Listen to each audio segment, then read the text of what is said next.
చలో అంటూ టాలీవుడ్ లోకి వచ్చింది Sandalwood beauty Rashmika Mandanna.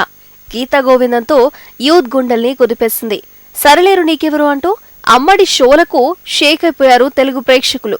World wide గా రిలీజ్ అయిన పుష్ప బ్లాక్ బస్టర్ కావడంతో Rashmika pan India heroine range కి ఎదిగింది.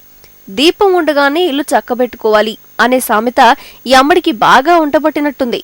వచ్చిన అవకాశాలన్నిటినీ ఒప్పేసుకుంటూ చకచకా సంతకాలు పెట్టేస్తున్నట్టుంది.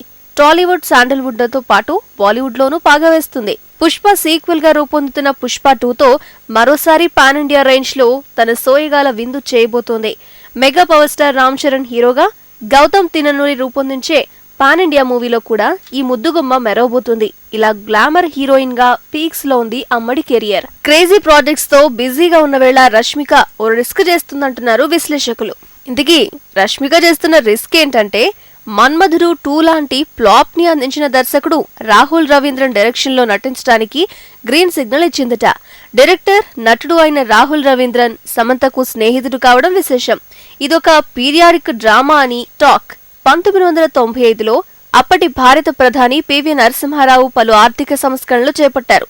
ఈ నేపథ్యంలో కిరాణా కొట్టు పెట్టుకున్న ఒక వ్యక్తి కుమార్తె టాప్ బిజినెస్ ఉమెన్ గా ఎలా ఎదిగింది అనేదే ఈ చిత్ర ప్రధాన ఇతివృత్తమని టాక్.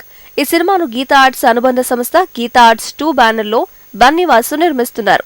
హీరోయిన్ ఓరియంటెడ్ మూవీస్ లో నటించాలనే ఉత్సాహంతో రష్మిక రిస్క్ చేస్తుందేమో అని తెగ బెంబేలు పడిపోతున్నారు ఆమె ఫ్యాన్స్. దీనికి తగిన సమాధానంగా రష్మిక సిల్వర్ స్క్రీన్ పై తన సత్తా చాటుతుందేమో చూడాలి మరి.